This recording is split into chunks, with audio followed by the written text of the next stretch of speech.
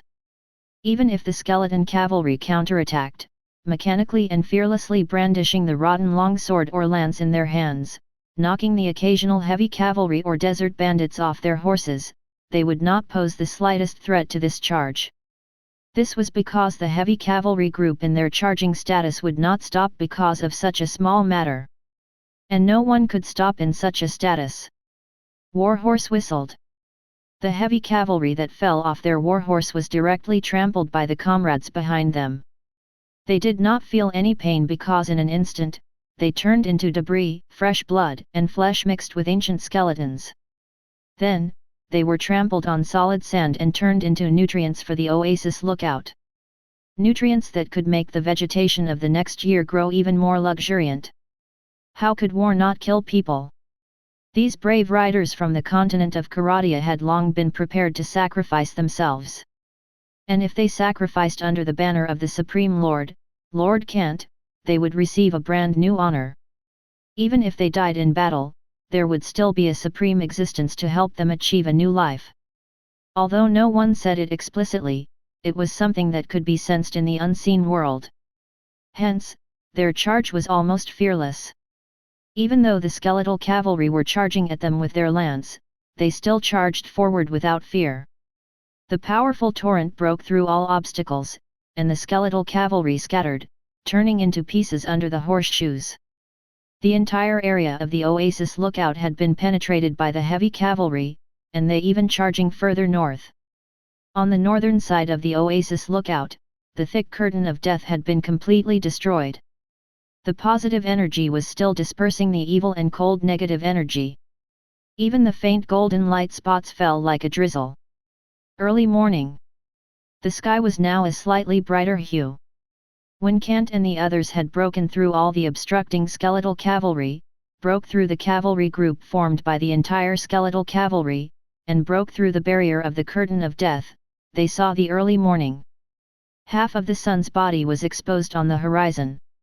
A dazzling light pierced straight at them like a spear. In a short moment, the dim light of the sky was dyed into daytime by the sunlight. Just as Kant and the others broke out of the encirclement, they gradually stopped charging among the continuous dune. Under the rising sunlight, the originally dense charging formation gradually dispersed into a group that was suitable for defense. They broke through the encirclement of the skeleton cavalry, but they still could not relax.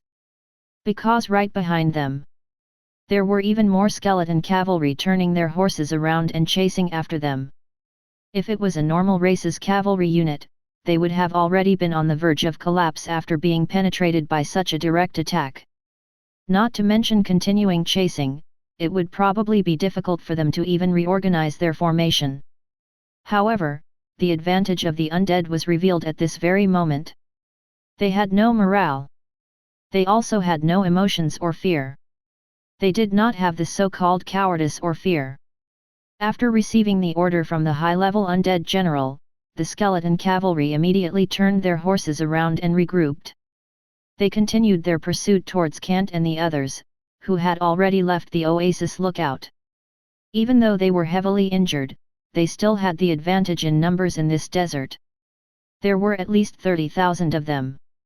For Kant, who only had less than 3,700 people, including 2,000 light cavalry, this number was enough to crush them. That's right, it was crushing. He could simply crush them in the numbers. However, to Kant, this seemed more like a joke. A group of rotten skeletons formed the cavalry. Of course, they could be considered light cavalry. In actual combat, they were even inferior to the desert bandits and the real light cavalry. Skeletons without muscles were not considered strong in close combat. If these skeletons formed a cavalry, they could be considered as a level 3 cavalry. However, the reason why they became a level 3 cavalry was because the undead did not need to eat or drink and had no physical limitations. In terms of actual combat strength, it was different. Even a level 1 Kujit nomad could fight with a spear and a short bow. Undead, their combat strength is really too weak. The corner of Kant's mouth curled up slightly. There was a hint of mockery in his eyes.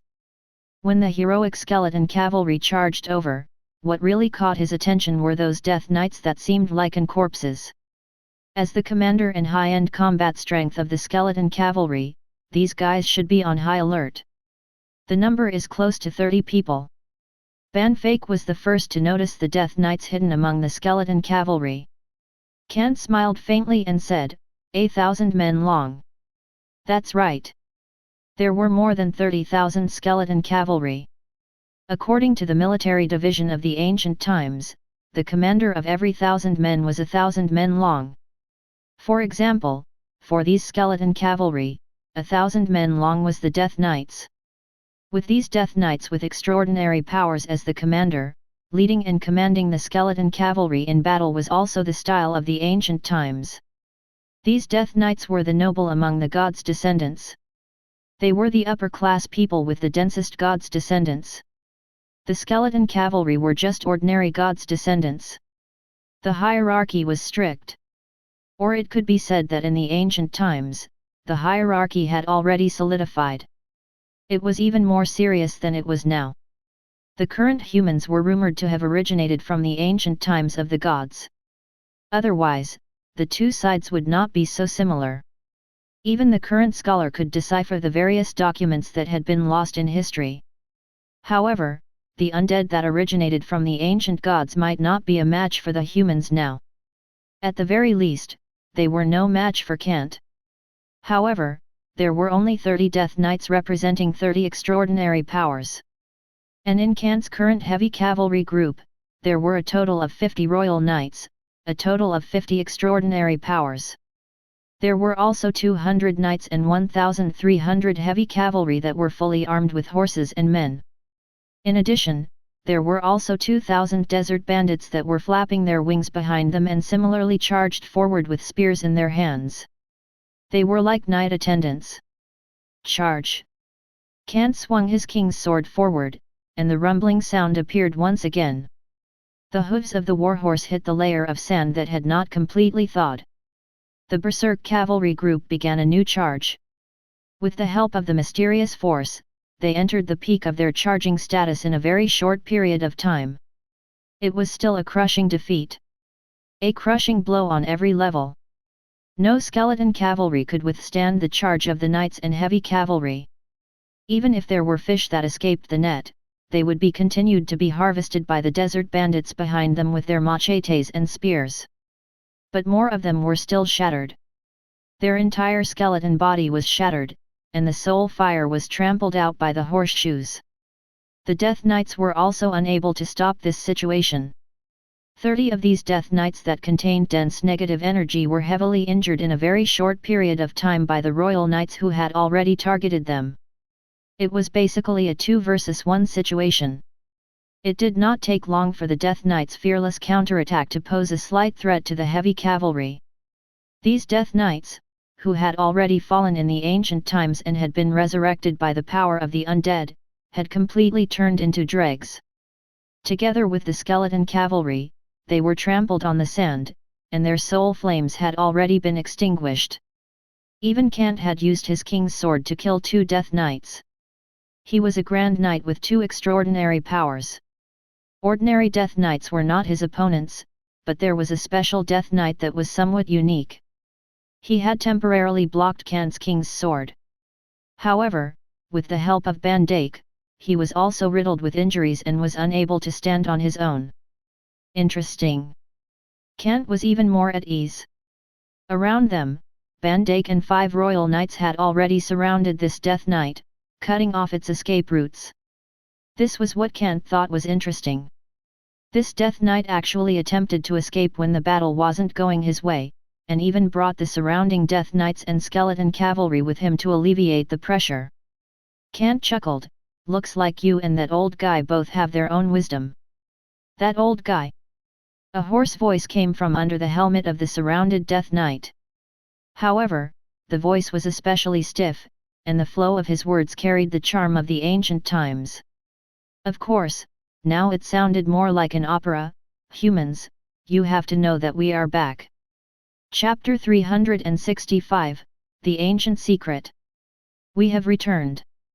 The Death Knight's words were stiff, almost threatening. This was the confidence that originated from the ancient times of the gods. After all, they were once upper-class people. Even the ordinary people among the descendants of gods were more honorable than the human kings. The blood of gods flowed in the bodies of these descendants. It was the release of divinity, the inheritance of the gods' honor. However, Kant found it funny. He even laughed out loud. You guys are back. Ha ha ha. Beside him, Van Dijk and the royal knights were also laughing. Even the surrounding knights, the heavy cavalry who were in charge of guarding and forming an encirclement, revealed a smile under their heavy helmets. However, there was not the slightest hint of a smile in their eyes. They were ice-cold, as if they were looking at a dead person. A real dead person would be de-hacked to death by them with no possibility of resurrection. You are still enjoying the glory of Father God. That Death Knight didn't have any emotions. However, sensing Kant's contempt, he still felt a hint of anger.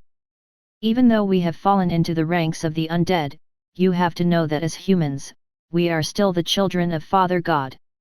Oh! Kant stopped smiling and nodded calmly. I didn't mean to refute you. The surrounding knights also stopped smiling. Humans! Humans! Humans! The Death Knights were even more furious. You bunch of shameless traitors who don't know how to be grateful. Just like your shameful ancestors, you have betrayed the glory of the gods. Yes, continue. Kant still listened calmly. But it was this calmness that caused the soul fire in the Death Knight's eyes to ripple. Human, what exactly do you want to do? Do you think that now is the time for the revival of all the gods' descendants? His tone was stiff and unusually angry. Do you know that our main force has gone to the Sea of Stars? When they return, you will become the most despicable living corpses driven by humiliation. Well, maybe you misunderstood. Kant smiled. I didn't mean to refute you at all. I was just listening. He frowned slightly and put the king's sword back into its scabbard. He turned his head to look at the battlefield that had basically settled down. He shrugged and asked the Death Knight, You mean, your main force went to the Sea of Stars? I thought you were fearless, the Death Knight said gloomily. That's right.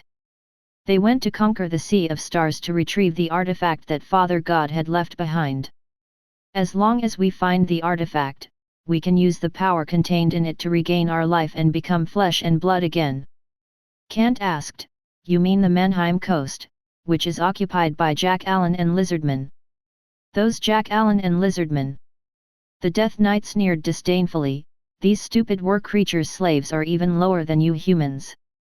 The soul fire in his eyes flickered, Oh, you used to be our personal servants, but after betraying us, your status will be even lower, perhaps even lower than these war creatures' slaves. I see. Kant nodded. I heard that they developed well in the Mannheim coast. They relied on the resources and civilization that we left in the Sea of Stars. The Death Knight said in a deep voice, Including you, human beings. It raised its head and looked at the sun disk suspended high in the sky. Its soul flame flickered. At that time, we will come back and inherit the glory of Father God. Oh! Kant nodded. According to the Death Knight, he had a general understanding of the current situation. Excuse me. Turning the reins, the warhorse under him stepped on the remains of the skeleton cavalry as usual and walked to the side. Kant nodded to Van Dijk and said, Send our friends away. Yes. A red light flashed in Van Dijk's eyes. As the strongest general of Kant, this underworld apostle clearly understood the meaning of his words.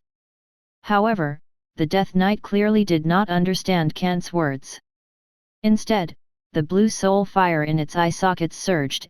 It said in a provocative and hoarse voice, Human, you have finally made the best choice. Now, submit to me, I, the 9th Elector of the Holy City. However, before it could finish, Van Dijk reached out and interrupted it, Please wait.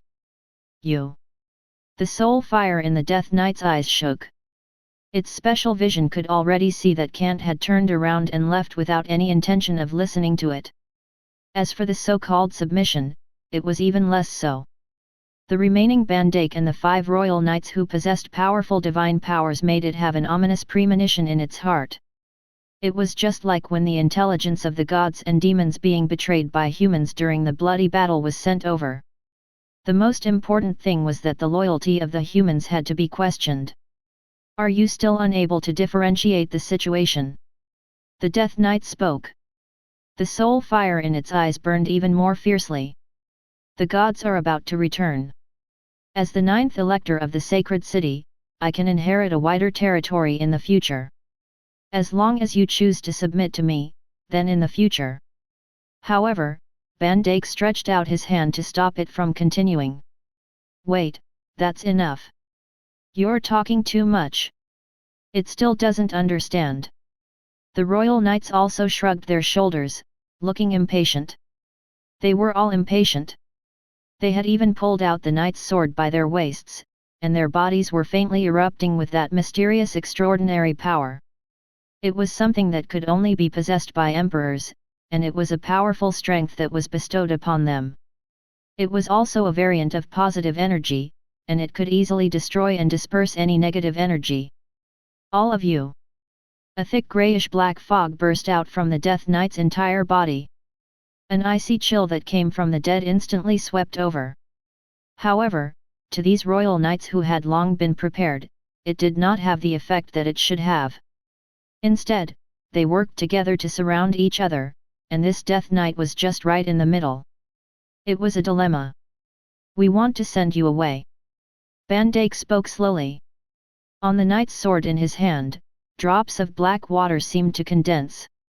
As the red glow in his eyes intensified, a tall and sturdy black figure with goat horns on his head slowly appeared behind him. Demon remnants from the abyss. The soul fire in the Death Knight's eyes revealed hatred and shock. Oh! Bandake shook his head helplessly. No, no, no, I'm from the underworld.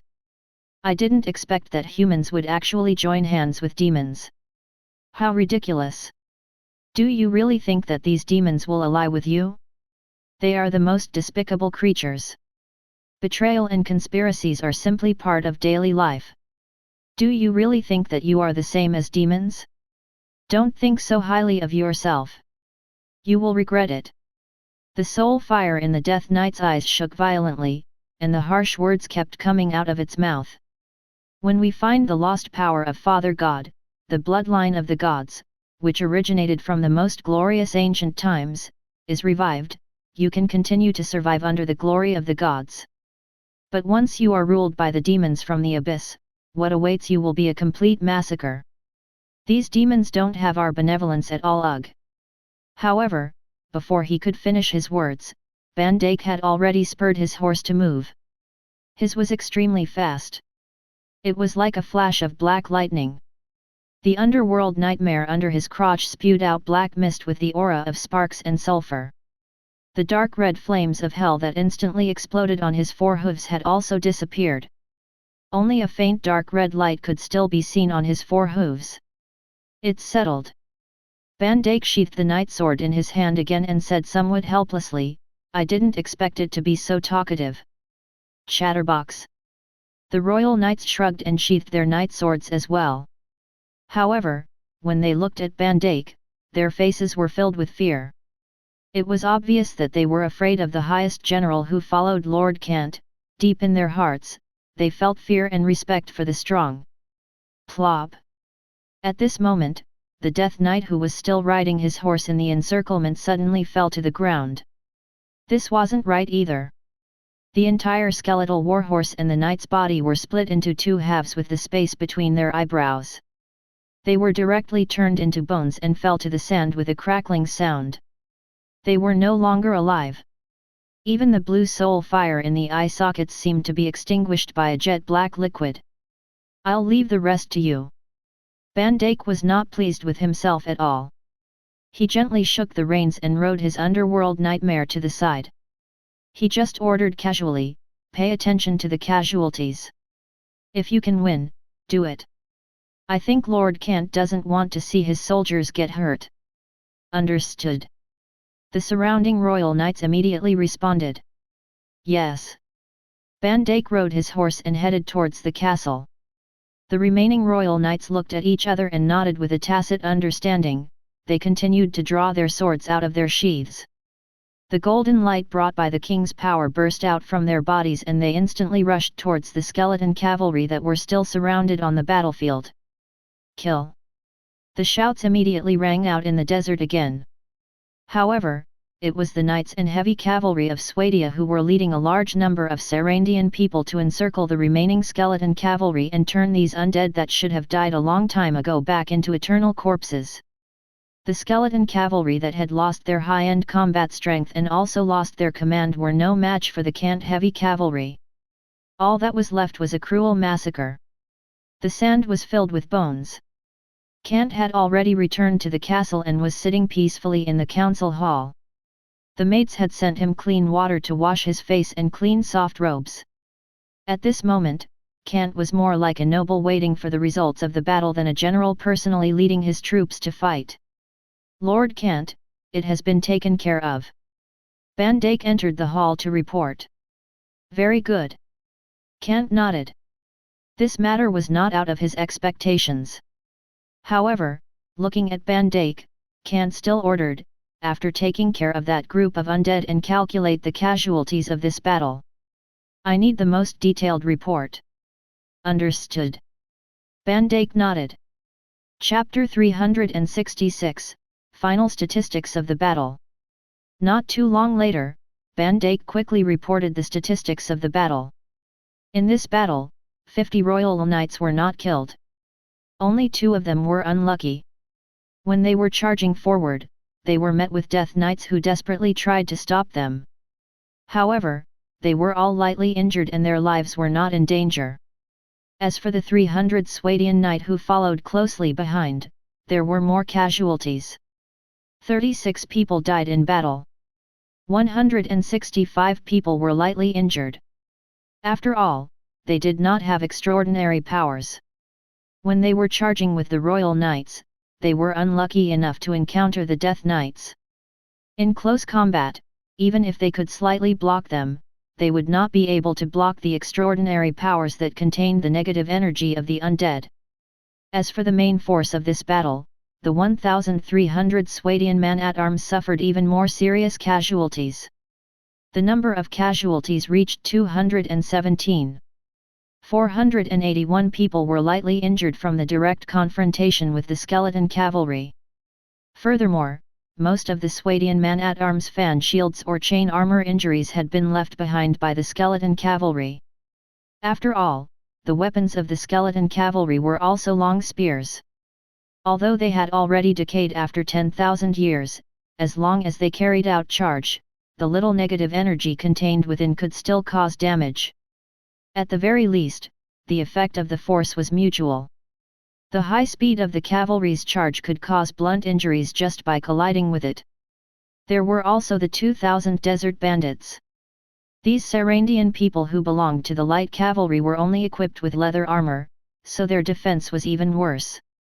Although they did not have the main force to charge forward, they were only at the back of the heavy cavalry and flanking them.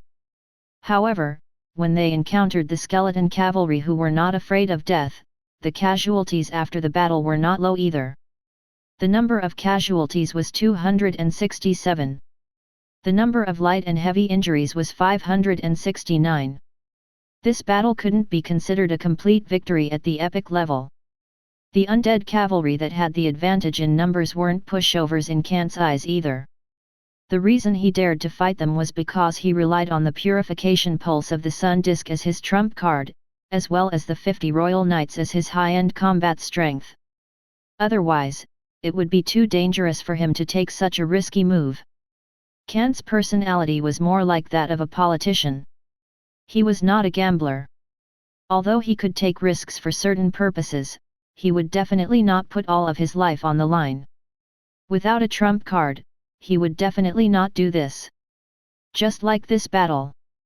The reason why he could lure the undead cavalry in the sky of death into a decisive battle was because he had a trump card and a foundation to back it up.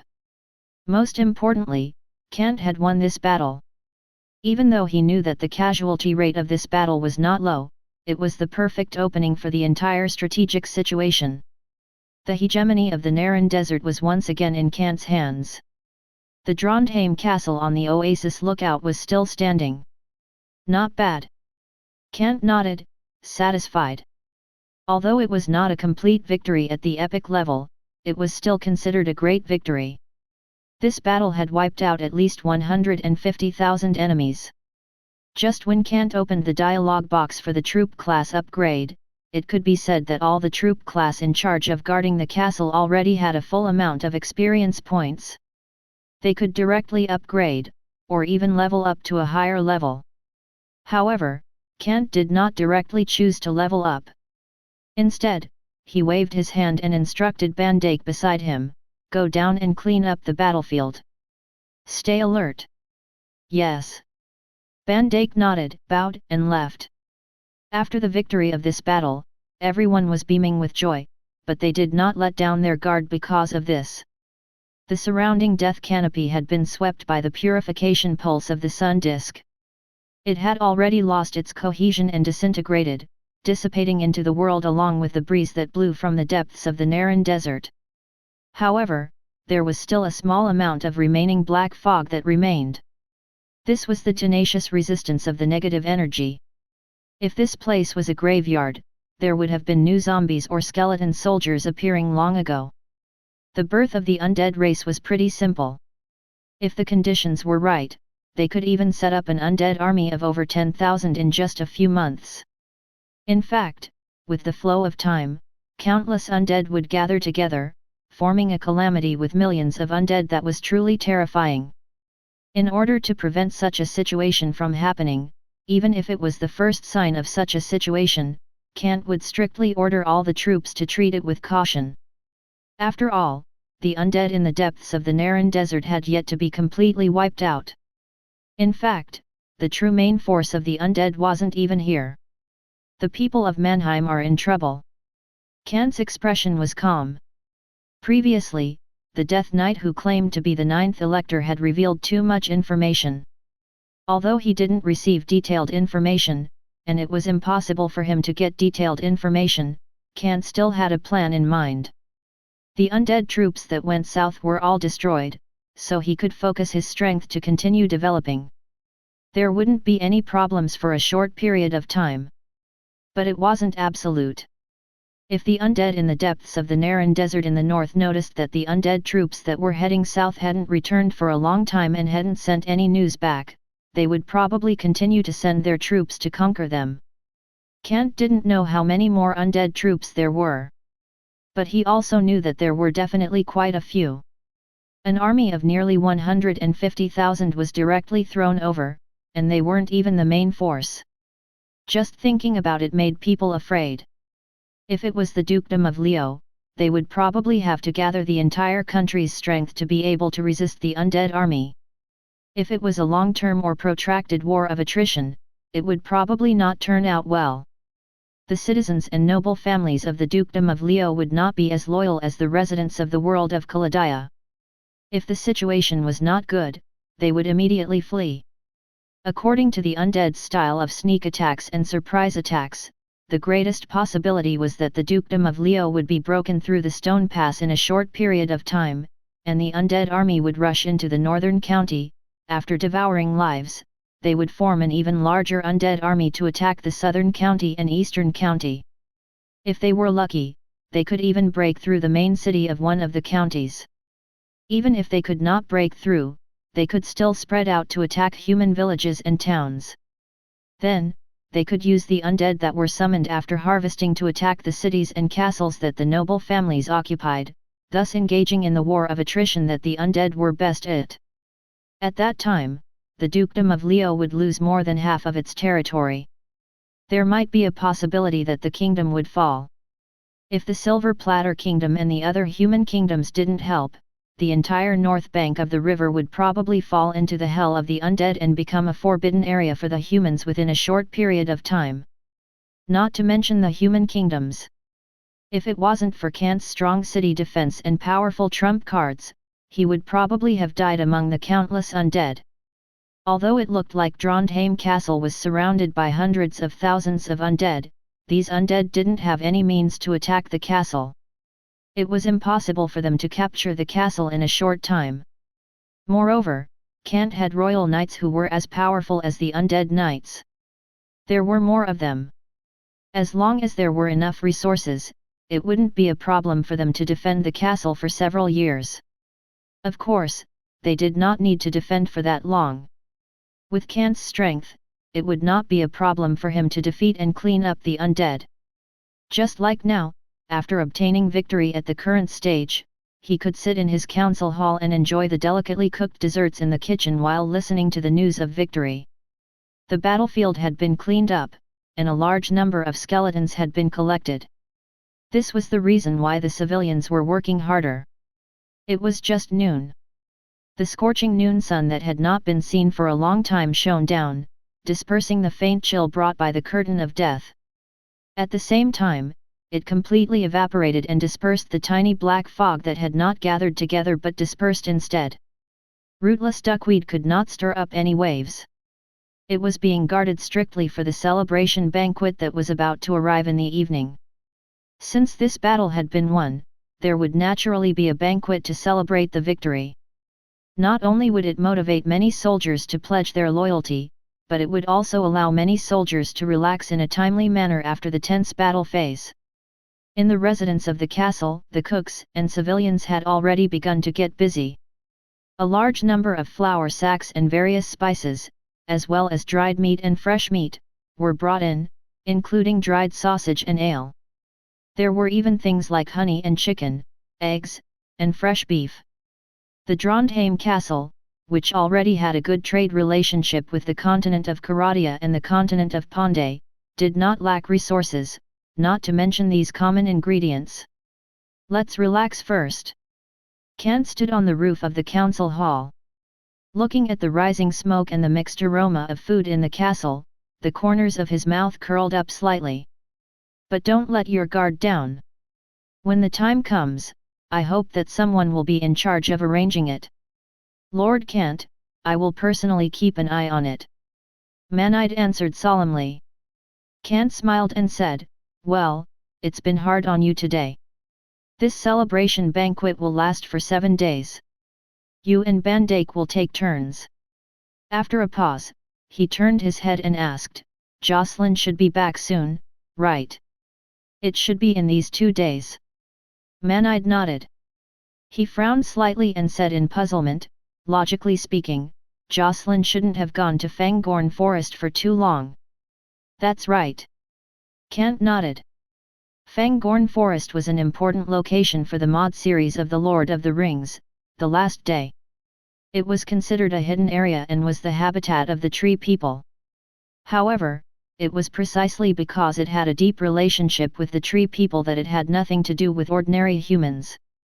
If one entered Fangorn Forest without the permission of the tree people, they would be expelled by an unknown spell, forming a maze and getting lost unknowingly. In the end, he was expelled from this forest. Even though Kant's trade caravan had obtained the permission of the tree people in the Fangorn Forest and established a trade route, these tree people actually did not have any intention of trading. Anything that belonged to humans was no different to the tree people. Even if it was gold or silver, they were no different from stones in the eyes of the tree people. Therefore, the reason why Jocelyn went to Fangorn Forest was to build a good relationship with these tree people. It could be considered as bringing some courtesy to Kant. After all, he was quite envious of these mysterious species in nature. If they could become his troop class, then they would be a high-end troop class. Let's wait for a while. Kant shook his head. Looking at the cautious desert bandits who were patrolling around the castle, he nodded and said, Jocelyn is a very good businessman. I think he has his own ideas, since he came back later. Maybe he can bring us a surprise. Maybe. Manide nodded. Chapter 367, Jocelyn returns. The grand celebration banquet began in the evening. Delicious food filled the long table, and the entire street of the castle was filled with people celebrating.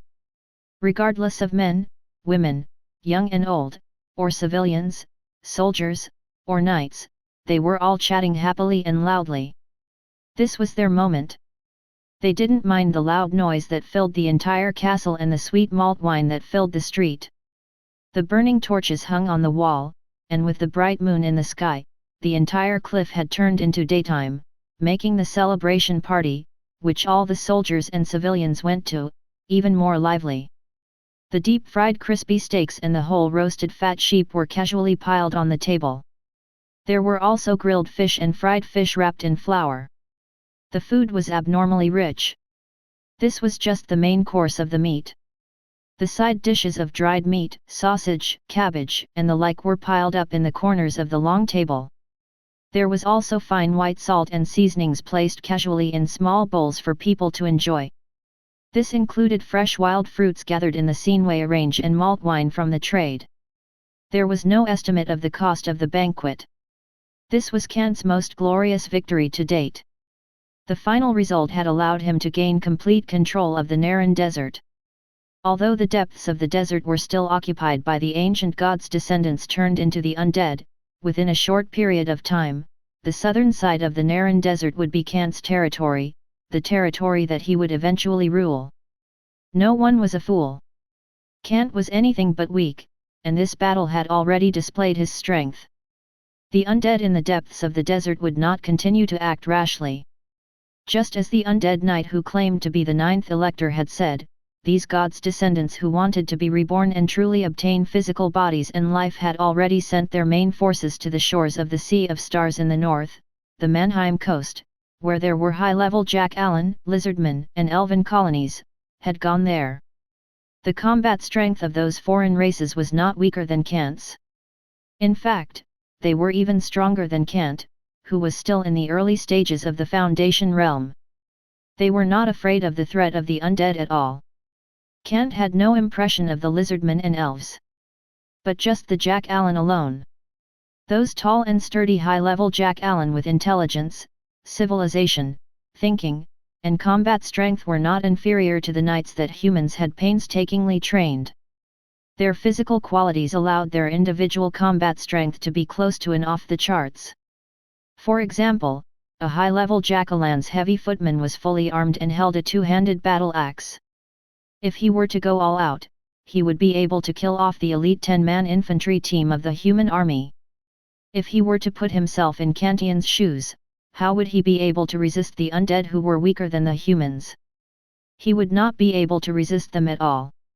Moreover, there were the lizardmen who had been fighting the Jack-Allen for hundreds of years, and the elves who had been invaded by foreign forces. According to Kant's own calculations, it might be a little difficult for these undead, who had been rotting for tens of thousands of years, to easily find the so-called divine artifact of the Father God and extend their forces to the Mannheim coast and into the Sea of Stars.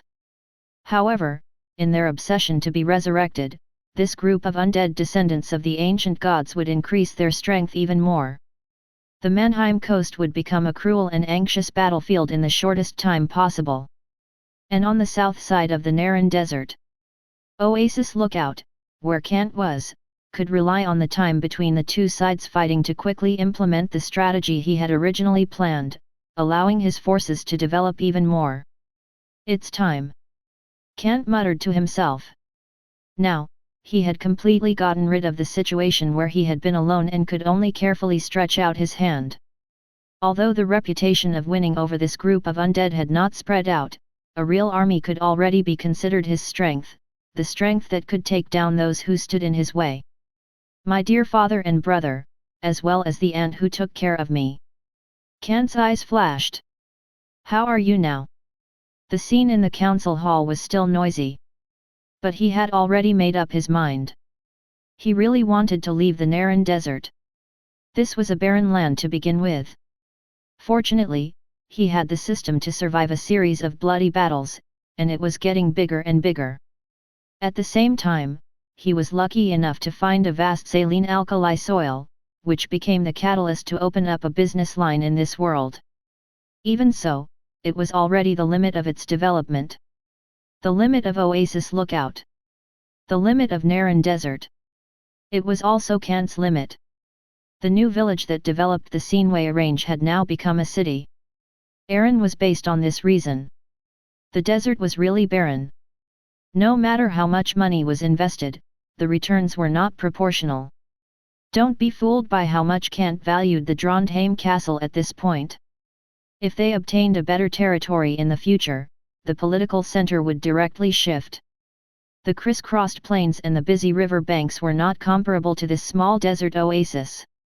Kant wanted to expand the battlefield. This was very simple. The main road and stone pass of the Sinway Range and the Naran Desert had already been controlled by him. At present, Fate was still stationed there with his men. At least from the current situation, although the situation in the Dukedom of Leo was turbulent, it had not completely erupted yet. It would take at least half a year for it to develop. Those noble families would not act on their own accord. They needed more information before they could act. This time was left for Kant. The noble families that the table salt trade had seduced were almost finished. As long as Kant showed his strength, he might still be indifferent on the surface, but secretly, there would definitely be many noble families who would be attracted by the huge profits and be willing to maintain a friendly relationship with Kant. Noble families were also merchants. Although honor was important, there were very few who would die for honor and not care about the great silver coins. Moreover, the most important thing was Kant's military might was already not low. As long as this heavy cavalry unit headed to the Stone Pass and showed it to the noble families of the Dukedom of Leo, they would be able to make them understand that they're the ones that'll last. A large number of extraordinary forces. A larger number of heavy cavalry and light cavalry groups. If it was a field battle, Kant would be able to fight against all the noble families of the Dukedom of Leo alone. As long as it was not a country-destroying battle and both sides gave up everything to fight, Kant would be in an undefeatable position. He would not be afraid of the alliance formed by the collusion of any noble families, even if there was the call of the royal family. Kant was the supreme lord. He was dictatorial and irreplaceable. The Dukedom of Leo was different. Grand Duke Cameron was the main body.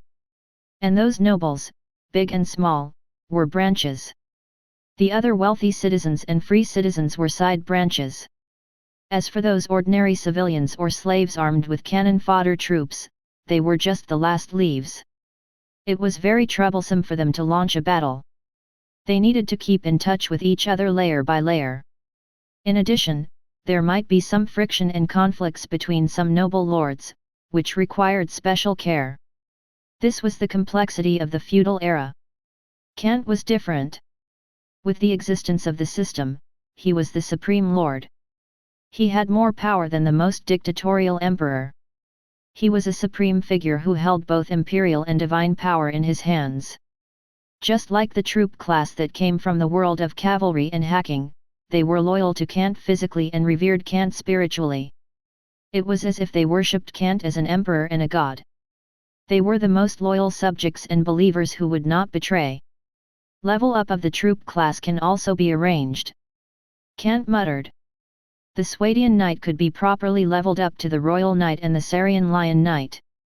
As for the over 1,000 Swadian heavy cavalry, they could be upgraded to the level up of the Swadian Knight who was good at charging and the Sarian Lion Attendant who was good at fighting, giving Kant more choices. The desert bandits were much simpler. The current experience points were several times more than before. It was estimated that it would not be a problem to upgrade all of them to the level up of the Sarandian horsemen in one go. Perhaps there would be some experience points that could be directly upgraded to the level of Mamluks, this top level 5 heavy cavalry that was more suitable for fighting in the desert environment. Currently, there were still 50 Mamluks stationed in the Trondheim castle. However, they were stationed at the east gate. They held a hammer-like two-handed iron staff, a round steel shield, and a body full of heavy chain armor. In fact, their combat strength was not inferior to the Swadian Knight and the Sarian Lion Attendant. In such a special environment like the desert, they were even more stable than a line. It was just that there were not many of them, and Kant did not completely integrate them into the heavy cavalry unit. But what happened next was different. As a new batch of Sarandian people grew up, these Sarandian Sultanate troops were able to take charge of their own forces.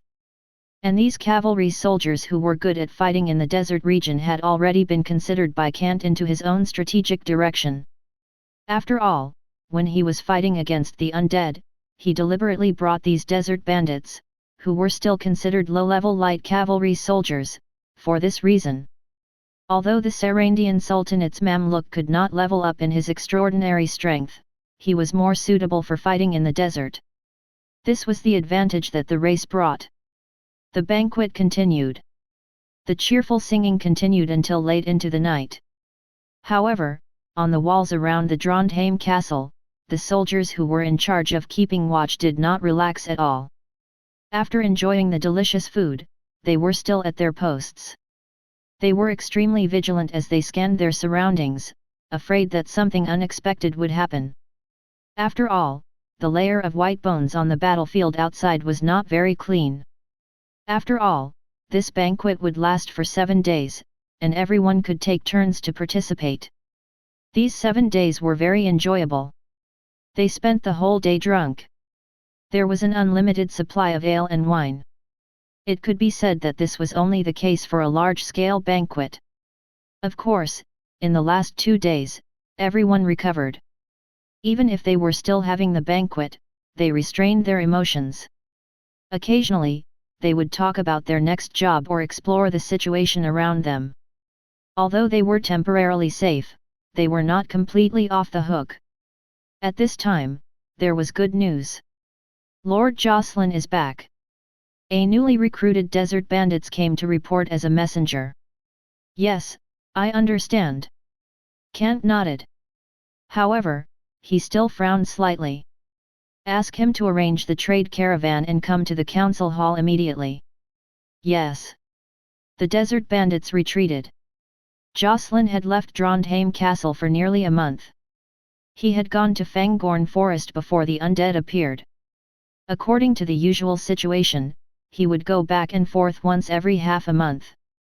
Clearly, there was a change in the time. Kant was a little curious about this.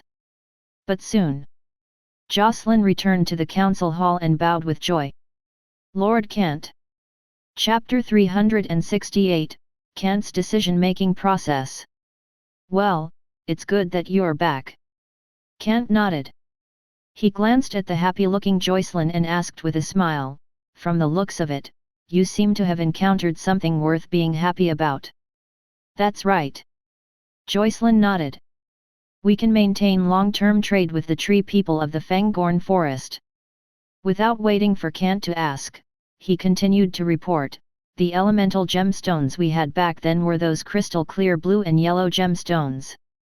I think you know that, Lord Kant. The gemstones obtained after killing the elemental giant, of course I know. Kant nodded. That's right. Jocelyn smiled and said, those treemen need these elemental gemstones. Hey!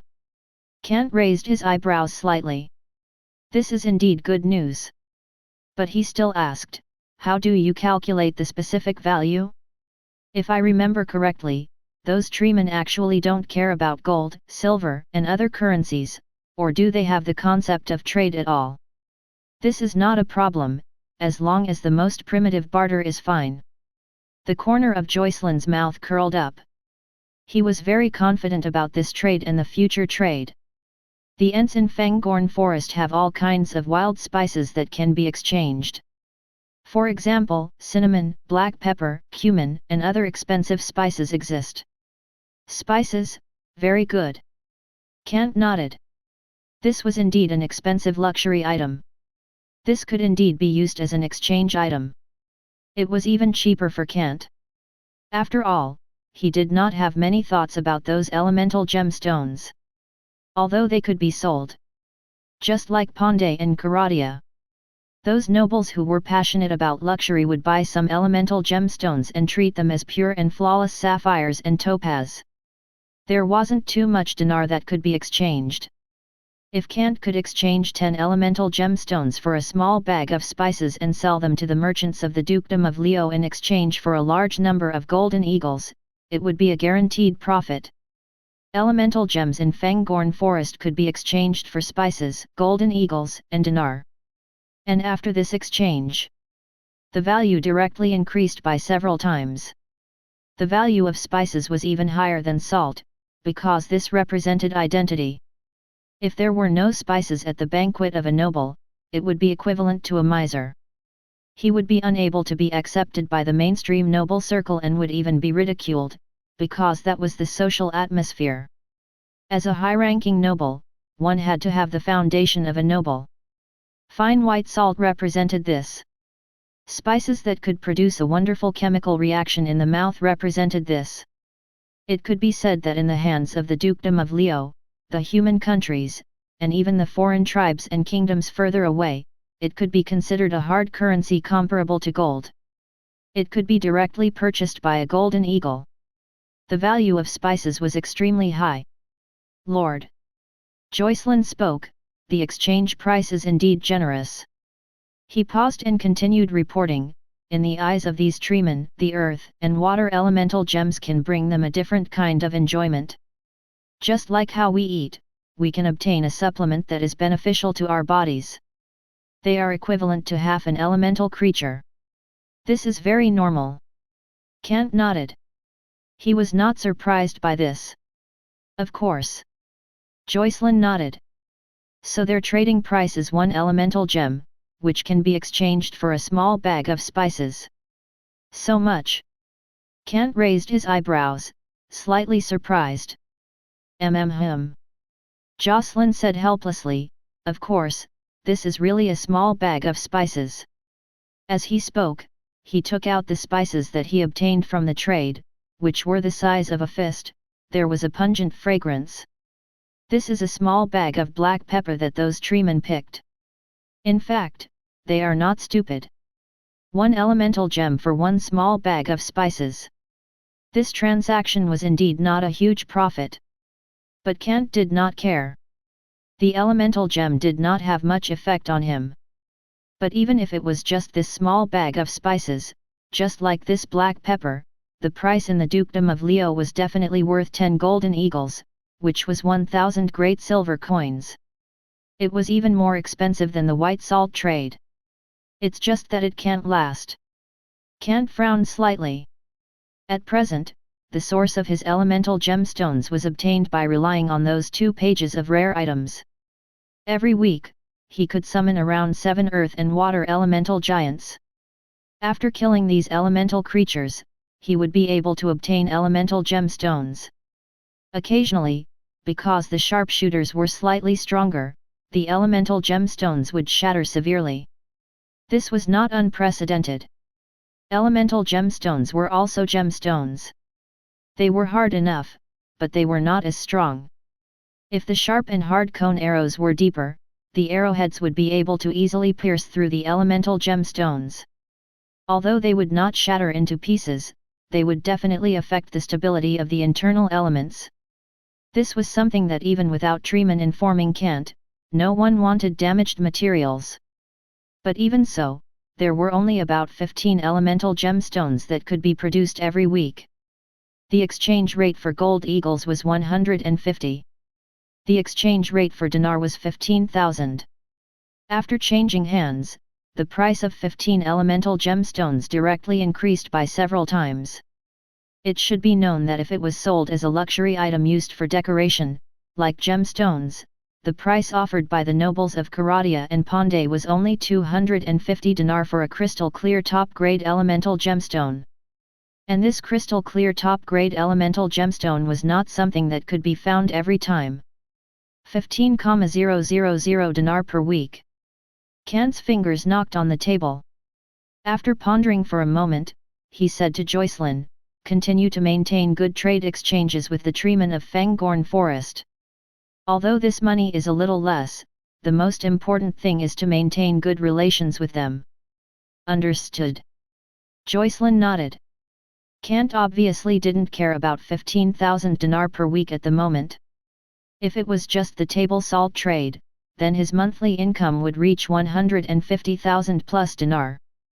This was over 100,000. Even if it was completely filled into the construction of the town, it would still be able to build up half of the city. For example, the investment in Aran city back then was only 350,000 dinar. Although it was small, it could indeed be considered a city. Of course, if he could build a good relationship with the tree people, it would be best if he could hire these tree people. Even if he couldn't hire them, it would be good to obtain the precious spring of nature that these tree people had. Oasis Lookout had suffered a serious injury. The vegetation had been trampled clean, and even the date palm tree had been damaged. If they weren't taken care of, they would definitely wither. However, adding the spring of nature could revive the withered plants. One had to admit that this was the magical aspect of the consumption of strange items. It was comparable to the power of regulation. It'll be fine as long as we stabilize it for now. Kant came to a conclusion. What they needed now was indeed stability. They needed to digest the fruits of victory as soon as possible, and at the same time, they needed to speed up the means to enter the dukedom of Leo. The most crucial thing was the ancient passageway beneath Aran city. It was time to put it to use. They could head directly to the river of Renesistan and head straight for the important land of the dukedom of Leo. It was also close to the Silver Platter Kingdom. Moreover, this river also communicated with the other human countries. It was extremely strategic. Kant obviously had thoughts about this river, especially after defeating the undead troops that were invading from the south. His thoughts about the dukedom of Leo and the human countries became even deeper. It was not because of the occupation of the estate, but because of the dinar. This was Kant's goal. The land was nothing to him. In fact, there was a system. He did not need the land. Even the output of the land, the wealth of the noble, was only a concept to Kant. Only the dinar was real, because only this currency could be recognized by the system. The enlistment of the troop class and the purchase of supplies required the dinar. So Kant needed the dinar. In this world, what could be exchanged for the dinar on a large scale was gold. So he needed trade, just like the colonies that appeared in modern times on Earth in his previous life, plundering all the economies of the colonies, and obtaining a large amount of gold for the main force, that is, Kant, to exchange for the dinar. Only the dinar could strengthen Kant's strength. The so-called soldiers. The so-called resources. In fact, they could all be obtained by using dinar to ride and hack the world. This caused Kant to not care about the supplies of this world. He really treated this world as a colony that could be plundered at will, especially the plundered economy, which was also gold. Right, since you are back, let Manide quickly organize the preparations for the table salt trade. Kant ordered, tomorrow, I'll set off with him to the central posthouse. That's what I should do. Jocelyn shrugged. Those merchants from the dukedom of Leo are probably waiting anxiously. The undead had sealed off Trondheim Castle for 2 weeks. That was equivalent to the table salt trade being cut off for 2 weeks. But for those merchants who relied on Kant for a living, it was equivalent to their income being cut off for 2 weeks. If it continued for too long, those merchants who were already used to high profits would probably be furious. They had come all the way to the Naran Desert to earn money. But now, the table salt camel caravan that was supposed to appear every week had disappeared. If they wanted to go deeper into the desert, Rolf, the commander of the local garrison, would definitely not allow them to enter. If they were not in a hurry, it was absolutely impossible. Those merchants would probably still join forces and attempt to negotiate with Rolf. After all, they did not rely solely on themselves, but also represented the noble families behind them. Oasis Lookout had already calmed down. At present, the Trondheim Castle only needed to remain vigilant. Kant would not bring too many troops to the central posthouse. But he still had to have a high-end troop class. Because going to the central posthouse was not his goal, he still had to go to the Pass of Hard Stones. He had to meet Fatus, who had been stationed there for more than 2 months, and also send a signal to let those noble families who wanted to advance further know the benefits of cooperation. Planning for the dukedom of Leo had to be put on the agenda. Kant had enough troops now. He also had enough strength. Annexing the dukedom of Leo, or supporting agents, and completely taking control of the dukedom's business, turning it into a source of continuous production of golden eagles, was still very simple for Kant. Especially the spy he had planted beforehand, Borg of the Eastern County, he also planned to make contact with. He was going to use the mole. Now. It was time. Chapter 369, The Central Posthouse's Hospitality. Since Kant had made up his mind, he would not hesitate or delay. The Oasis lookout had always been well built. Even after the destruction of the undead army, the reconstruction work was very easy. As long as they followed the previous plan to rebuild, they would be able to recreate the glory of the past. In comparison, it was still more important to remain vigilant and always be on guard against those coming from the north. Of course, Van Dijk was fully in charge of this process. This underworld apostle was worth it. At least under his leadership, the remaining skeletons in the Naran desert were easily swept away. Now, almost every moment, a patrol team formed by desert bandits would quickly pass through the desert. Once they found something unusual, they would call Mamluk, who was also on patrol at the back. Once these Mamluk, who wore Salander chain armor and held a steel shield and a lance, arrived, all threats would be eliminated. Only broken bones were left on the ground. Kant was relieved to hand over Oasis lookout to them. At the moment, they only needed to defend. Although the undead had retreated. But who knew if they had a backup plan? In order to ensure safety, Kant did not even send troops to the salt mine Posthouse to recover the already fallen salt mine. He wanted to be vigilant so as to avoid being misled and thus take the opportunity to seize Trondheim's castle. No one was a fool. There would also be conspiracies and schemes on the battlefield of this world. The ancient gods' descendants were no fools either. They could fight against the abyss demons for thousands of years and still perish together. How could they be fools? The rise of humanity depended on the two most powerful forces in the past to fight against each other and benefit from it. If they really underestimated these former world overlords, they would really die without knowing how. At the very least, according to Kant's current understanding, those ancient god descendants who had turned into undead were intelligent. Moreover, they were still searching for a way to truly resurrect. They had to be on guard. They could be at ease if they let Van Dijk be in charge of guarding this place. After all, with the help of the power of the underworld, the combat strength of this strongest general was not something that just a dozen extraordinary grand knights could compare to. Perhaps, in the legends, the peak of knight level could be compared to extraordinary knights. Knights. Grand knights.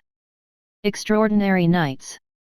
Among the human countries, there were 3 major levels in terms of military strength. Knights were just a normal power, representing the control of the secular world. Grand knights were out of the ordinary, which was equivalent to powerful combat strength. They were the elites of the army, the true elites who could fight 1 against 100 and lead the army to victory. As for extraordinary knights, that was purely a legend. No one had seen them before. It was said that the founding Duke of the Dukedom of Leo was an extraordinary knight. He was also Kant's ancestor. Hence, in terms of bloodline, he was stronger than other nobles and was a more noble person. And in the faint legends of the Dukedom of Leo, they all pointed to the Dukedom of Leo. This was the kingdom's top military fortress. In the political and military center, there was an extraordinary knight as the foundation to suppress the dukedom. Otherwise, the Silver Platter Kingdom, which was several times stronger than the dukedom, would have long led an army to annex it.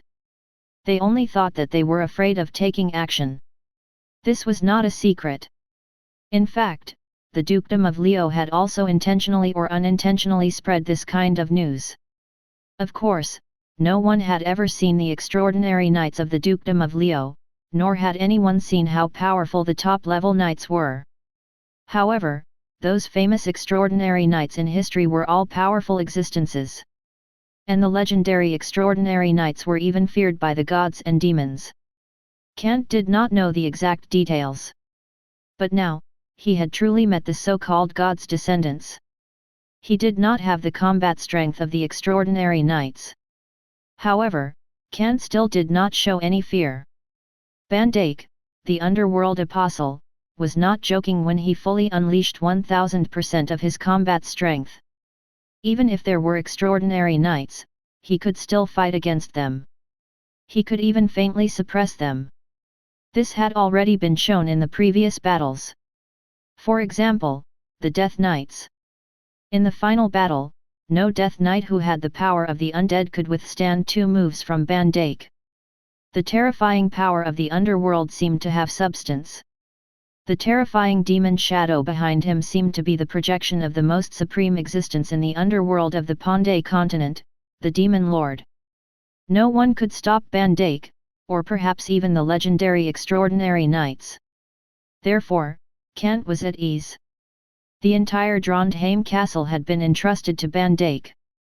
As for him, he only led 30 lion knights, light-armored and lightly armed, and Manide's caravan to the central posthouse to see how patient the merchants who were waiting at the posthouse were. The merchants who could stay would definitely be very patient. Kant didn't mind giving them some more benefits. Just like the spices he was carrying. The group trudged through the Naran desert. At this time, a solid road had already appeared in the desert. The caravans that came and went followed this road. The sand layer was stepped on firmly. Although it was the most basic dirt road and a sandstorm would be buried, the Naran desert rarely had abnormal weather. The last sandstorm was completely an accident. Perhaps it could be said that it was man-made abnormal weather. The reason for the mage apprentice. It didn't take long. After a little more than half a day, they went around the undulating dune and arrived at the desert plains. In the middle, a 2-story posthouse was standing there. However, on the north and south sides of the posthouse, there were many tents set up. Although they looked ordinary, in fact, they were completely different, as if they were clearly divided.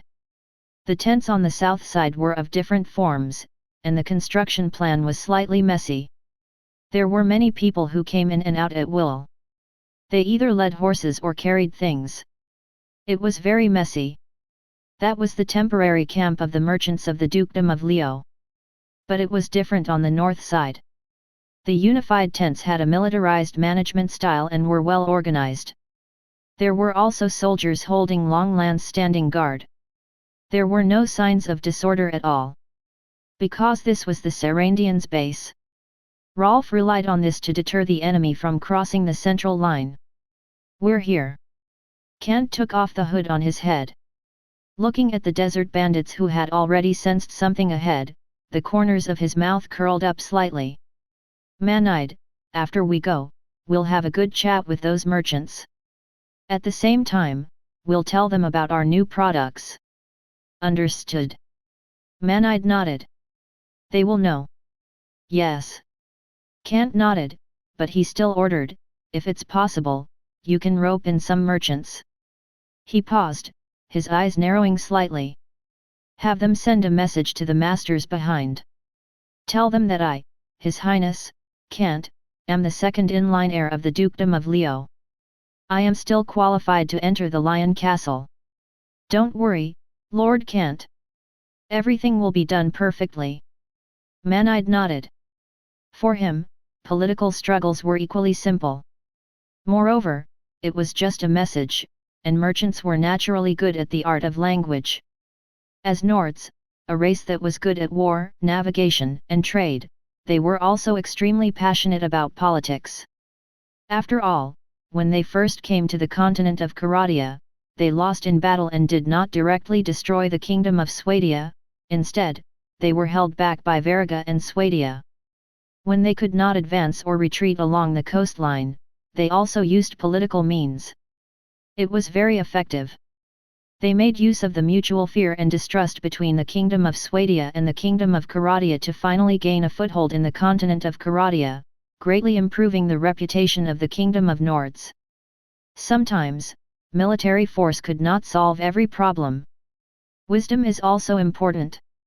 And those Nords who roamed the four seas, sometimes as merchants, sometimes as pirates, and sometimes as mercenaries, were even more well versed in this path. Moreover, they were getting better and better between the Nords mainland and the continent of Karadia. Let's go and meet Rolf. Kant urged his horse forward. The news that the Oasis lookout had been sealed off by the undead probably had already been received here. If Kant had not contacted Rolf beforehand and told him to insist on guarding the central posthouse, and if he had not contacted Rolf for a month before allowing Rolf to send people to the Oasis lookout to investigate, it was likely that this fierce rogue noble had already sent people over. Rolf was not afraid of the undead. He had done many immoral things. His faith in God was even worse than his faith in dinar. Of course, Kant was an exception. If he really could not detect the news of the Oasis lookout, he would definitely organize all the desert bandits and Sarandian horsemen under his command. He would give up the central posthouse and go back to rescue them. This was the guarantee of absolute loyalty. Lord Kant. Rolf personally led a team to welcome them. The towering watchtower could quickly discover the approaching team. Moreover, Kant and the others did not have any cover. The camel team made up of 50 camels was not so easy to hide. At this time, even the merchants could see them. One by one, they walked out of the tent and looked at the camels filled with table salt with eager faces. However, the expressions of some also changed slightly. They did not know what they had encountered in the depths of the Naran desert. However, until now, the table salt trade, which appeared every 2 weeks, had been interrupted once. This was completely impossible for the central posthouse, which had already established perfect trade rules. The merchants understood in their hearts, but their faces remained calm. They were making guesses in their hearts. However, no matter how much they guessed, they would never have imagined that Kant had already defeated hundreds of thousands of undead troops and was directly defeated and destroyed by him. The gods and demons had already disappeared, and the world was dominated by humans and other major races. These were all legends. Although there were occasional undead appearing, it wasn't a big deal. An ordinary lord leading his own troops could easily wipe out these zombies and skeletons that were infected with negative energy and were climbing up again. Their combat strength was extremely poor, and their movements were extremely slow. But they also couldn't imagine how terrifying the zombies would be when real undead gathered together. That would really be an apocalypse of the undead. Okay. Kant and Rolf conversed. After listening to the local report, he looked at the eager merchants in the distance and curled his lips. Not bad. Since they've been so good, we won't mistreat them. Of course, they must be obedient. Rolf revealed his signature sinister smile. A good amount of violence is best for maintaining stability. Chapter 370, The situation was good. Kant and Rolf entered the posthouse. Desert bandits, who served as servants, entered and exited the side door. They quickly served the food in the kitchen. Soon, the long table in the hall was filled with the fragrance of the food. It was all simple food. Dried sausage, roasted dried meat, and fruits from the Sinway range. Naturally, there were plenty of sweet date palm. Not bad. Kant nodded in satisfaction. Rolf was very meticulous in his consideration of the details. When he first set up the posthouse here, it was for the purpose of replenishing supplies midway. Whether it was outsiders, Kant's troops, or the trade caravan, they could all rest here, obtain water and food, and have a good rest. After all, the environment of the Naran desert was cruel. Even if they were used to living like this, they could still feel the deep malice brought by the environment. It was malice. The title of the Forbidden Zone of Civilization was not for nothing. If it was not for the table salt found here, Kant could have done whatever he wanted with the place. The noble families of the Dukedom of Leo were only interested in profits. If they came to the Naran Desert, it would not benefit them at all. They would rather let Kant do whatever than have anything to do with this place. Just like Baron Dillon, who was sealed by the Stone Pass, he was marginalized and ignored. He would never be able to join the mainstream noble circle. But Kant did not need it. The so-called circle was just a platform to borrow each other's strength. Kant, who already had a powerful military force, could completely build his own platform. He could even flip the table. It was meaningless for him to join the so-called noble circle. The meal ended quickly. After a short rest, Manide saluted and left. According to the plan, he needed to meet the merchants who were still waiting. After all, the table salt trade had been interrupted for more than half a month. Those merchants were in a hurry. If they hadn't seen Manide and his caravan, they would have wanted to barge in. Of course, their thoughts were their thoughts.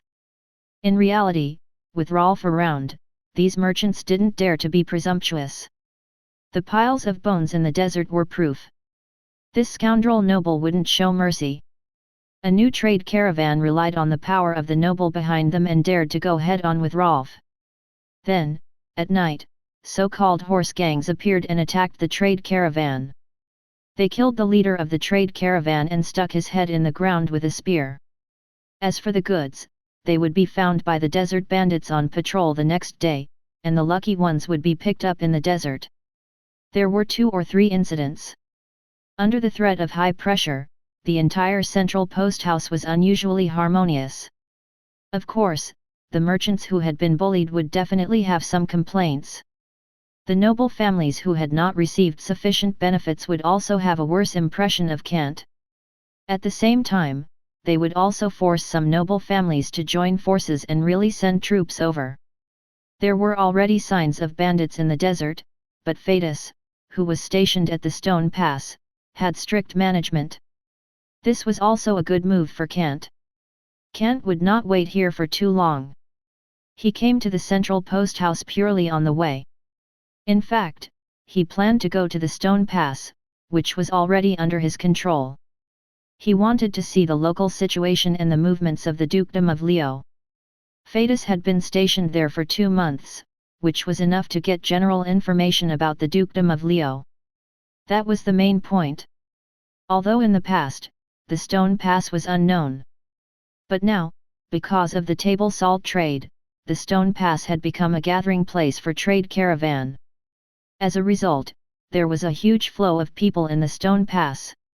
It was not clear how many spies and secret agents there were from other forces, but there were also a lot of them. That was why Kant sent Phaetus there. The pass was a strategic location. If one wanted to leave the Naran Desert, they had to pass through this junction built in the canyon. They could send troops to charge straight into the Dukedom of Leo. If they retreated, they could easily defend the Naran Desert. If they walked out of the pass, the entire Dukedom of Leo would be defenseless, especially the northern territory. The entire terrain was a relatively barren plain, and the occasional rise and fall of hills would not be a problem. A scholar had once conducted an investigation in the northern county. He had come to a conclusion. As long as there was a river similar to the river in the Resnistican River, it would appear in the northern county. Then, this seemingly barren land would be improved. A good water network would be built, and the entire plain would be included in the water source irrigation area. This would increase the grain output of the northern county by several times. Even if it was not as good as the northern and eastern prefectures, it would not be much different. This was a plain area. It was suitable for farming. The reason why it was barren was because it was close to the Naran Desert. The weather was hot and dry, and the land was short of water. Of course, Kant did not care about this. With the power of the system's rules, he could make up for this shortcoming at any time. Moreover, as long as he led his troops out of the Stone Pass, this endless plain would be his to rule. The plain was suitable for large-scale cavalry battles. The plain that had no danger to defend was not a paradise for infantrymen. Instead, it was a hell for infantrymen. Kant's cavalry was the heavy cavalry unit that contained the essence of Kaladaya. Even if it was the light cavalry, they were still desert bandits. This group of desert bandits learned from the light cavalry unit formed by the Kujits. They moved like the wind. Although they did not have the demeanor of the Kujits who held bows and arrows and were invincible in archery, just by harassing, scouting, ambushing, harassing the grain path, attacking logistics and other strategic missions, they could also display their excellent abilities. Although the troops of the Dukedom of Leo were also mainly heavy cavalry, their light cavalry was extremely poor. Similar to the horse militia, they could only carry out simple scouting and harassing tactics. If they encountered desert bandits, they would probably be swallowed up clean. As for the infantry, they were purely a troop class. They were all ordinary civilians who had undergone simple training to take up their roles. If the situation was urgent, they would most likely look for mercenaries to act as infantrymen to carry the line. Only the noble knight group, including the knight squires who had been trained since they were young, was the main force in battle. This was similar to the medieval Europe in his previous life. Kant did not have any fear towards this kind of troops that clearly had shortcomings. With the current cavalry group, the heavy cavalry with the Swadian man-at-arms and Sarandian horsemen as the main force was enough to break through the defences of any army. Even if they were to enter into a chaotic battle, they would have the Sarandian horsemen squires as the main force in hand-to-hand combat. Most importantly, the number of extraordinary troops Kant currently had was definitely higher than that of the Dukedom of Leo. Even in terms of quality, they had to be stronger. Moreover, after the victory, Kant's influence had improved by leaps and bounds. It was not about quantity. It was quality. The experience points of all the troop class had been rounded up, enough to be upgraded to a higher level. If the Dukedom of Leo wanted to block Kant's heavy cavalry group, it was like building a temporary earth dam to block the flood that flowed downstream. No matter in concept or in reality, they would suffer heavy losses. At the very least, the many noble families in the Dukedom of Leo would not allow their troops to be wiped out. This was the basis for them to become noble families. Without their elite troops, not to mention the enemies around them, even if they were allies, they would take the opportunity to annex them. Taking advantage of one's illness to take one's life, the noble families in this world also did not have eternal allies. They only had temporary interests. Other than their own strength, everything else was meaningless. This was a world where the strong preyed on the weak. Kant had his own ideas for this trip to the Dukedom of Leo. The troops would attack. It was impossible for him to limit his power to the Stone Pass. As the current overlord of the Naran Desert, Kant had the ability and strength. He also had the capital to let his troops charge into the Dukedom of Leo's estate. According to his impression, the Supreme Lord of the Northern County, Viscount Wayne, did not have the strength to stop them. Moreover, the military strength in the Northern County was the weakest. There was not even a city in the county. Only Logue Castle, which nominally ruled the entire Northern County, belonged to the Archduke's trusted aide. In the Northern County, Viscount Kevin and his Masburg, who were restraining the local noble families, as well as the inconspicuous stone pass that belonged to Baron Dillon.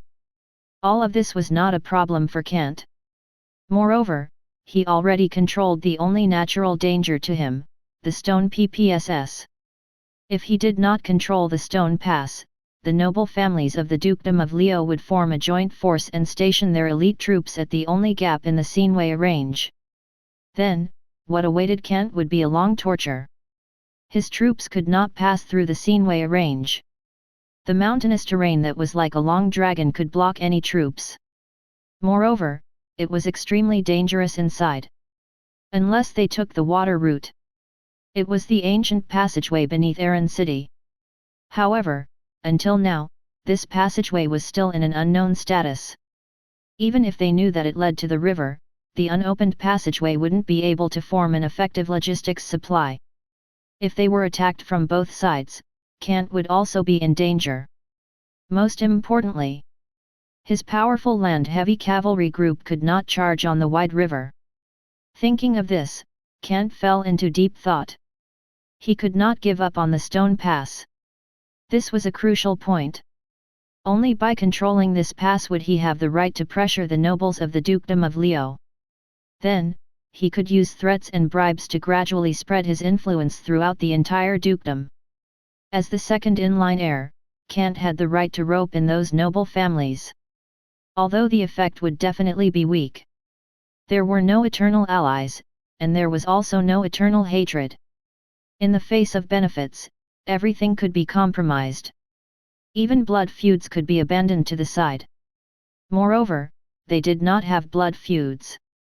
It was only because they were hostile to the Silver Platter Kingdom and Princess Sophia, who was born in the Silver Platter Kingdom, and was Kant's biological mother. Whatever happened remains unsaid.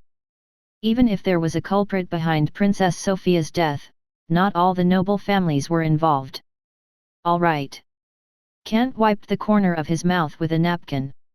He stood up and looked at the lion knights around him who had also finished eating. He said calmly, "It's about time. Let's continue our journey and try to reach the stone pass by tomorrow afternoon." "Yes." The 30 lion knights answered in unison. "Are we leaving now?" Rolf was a little surprised. "Lord Kant, why don't you stay here and rest?" Kant waved his hand. "There's no need." He glanced out of the window and said calmly, "I've already given Manide the details. You can continue to guard this place peacefully, just stay vigilant." "Understood." Rolf nodded.